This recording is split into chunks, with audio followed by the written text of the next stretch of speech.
mention the war. That's a very well-known catchphrase from the British comedy series Fawlty Towers. The idea behind it is when you meet a German, the very first thing you think about will be the war, but you absolutely mustn't mention it. So anyway, imagine my surprise when I was channel hopping on one of my first trips to Germany, and the war was everywhere. It felt like every day the television schedule was peppered with heavy Hitler documentaries and World War II films. That's how I came to appreciate for the first time that Germany as a whole doesn't ignore its dark past. But this wasn't always the case. For many years after the war, National Socialism was mostly a taboo topic among families. Parents and grandparents weren't asked uncomfortable questions about their involvement. Some films and books, like Günter Grass's The Tin Drum, began exploring the topic, but it was a spate of anti-Semitic vandalism in West Germany starting in 1959, which proved to be a wake-up call. A new focus was put on education, and by the time Germans of my generation were in school, the Holocaust and National Socialism were a firm feature on the curriculum. Many also began to ask questions about their own family's involvement. Of course, it's hard or even impossible to compare the atrocities of the Holocaust with any other event. But I, for one, heard very little about my own country's darkest chapters during history lessons or in public discussion. So for an outsider, it can be quite remarkable to see this painful history raked over so often and so publicly in Germany. An important motivation is fear of history repeating itself.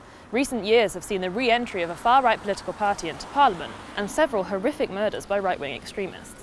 Permanent police presence at many of Germany's synagogues is reminder enough that the shadow of anti-Semitism remains. So how relevant is Germany's history today, and how much responsibility do Germans still carry for it? Wir Deutschen können nicht stolz sein auf unsere Geschichte. Nur weil es so lange her ist und jetzt keiner persönliche Schuld mehr hat, glaube ich nicht, dass man jetzt einfach sagen kann, es war ja keiner. Wir können nichts dafür, unsere Kinder nicht, unsere Enkel nicht. Also irgendwann müsste ja mal Schluss sein. 70, 80 Jahre danach zu sagen, wir tragen daran Schuld, fände ich viel zu groß. Aber ich glaube, wir tragen eine Verantwortung, dass wir irgendwo verhindern, dass sowas wieder passiert.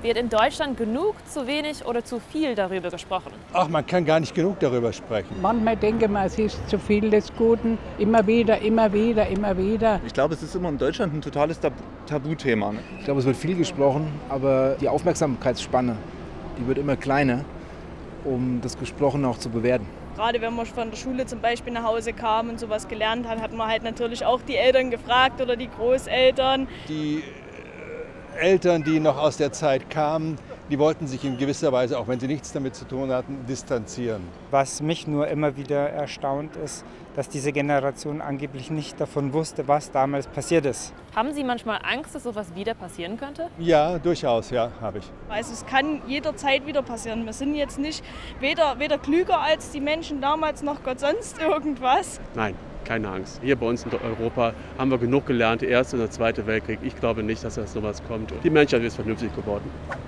Hosting Meet the Germans has made me realise that the consequences of the Nazi era can be felt all over the place in Germany. Some things are obvious, like you don't come across very many Adolfs these days.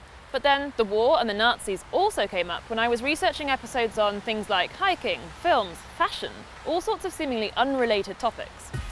This has had an unmistakable effect on national pride.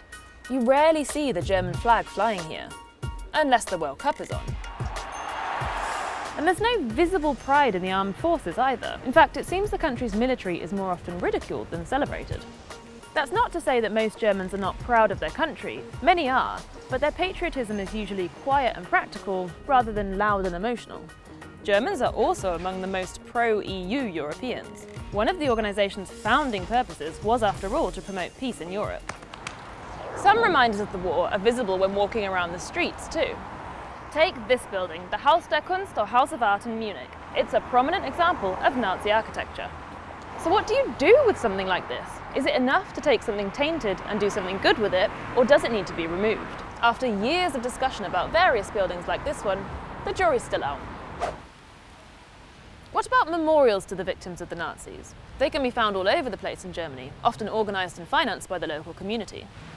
It wasn't until 2005 that the German government unveiled its first official memorial to Europe's murdered Jews. The haunting Holocaust Memorial in central Berlin has become one of the capital's most visited landmarks. 3 years later came the state's first memorial dedicated to homosexual victims, and in 2012 one for Roma and Sinti victims. One subtle yet striking part of the memorial culture in Germany are the Stolpersteine, or stumbling stones. These small brass squares are inscribed with the names of victims of the Nazi regime and set into the pavement outside their last known address. The project was started in the 90s by German artist Gunter Demnig, and today there are more than 75,000 stumbling stones across Germany and other countries. But even this is not without controversy. The city of Munich has actually banned the stones from being installed on public ground, after some people, including a prominent Jewish community leader, argued that it was disrespectful to commemorate victims with something on the ground that you can walk over. The city has instead opted for wall plaques like this one. But I want to bring it back to where we started. Comedy. Hitler and the Nazis have been satirised many times over. British silent movie star Charlie Chaplin kicked things off way back in 1940 with The Great Dictator. In 2019, New Zealand director Taika Waititi confidently poked fun at the Führer in Jojo Rabbit. But what about in Germany? Could you, for example, write a book imagining Hitler waking up in modern-day Berlin? How he might react to Angela Merkel and multiculturalism? How he might rise to fame, but this time as a TV star? Well, that's exactly what German author Timur Vermes did. His 2012 book ist wieder da, or in English, Look Who's Back, topped the bestsellers lists in Germany and was later made into a film. Ich fand einfach den Widerspruch, die Fallhöhe so enorm. Beim Lesen von Mein Kampf generell dieses, auf der einen Seite haben wir den Typ, der sich für ein Genie hält, und auf der anderen Seite, von der ersten Seite an lesen Sie, dass da einer um Anerkennung bettelt, und diese Widersprüche geben eben eine sehr schöne Möglichkeit für Humor.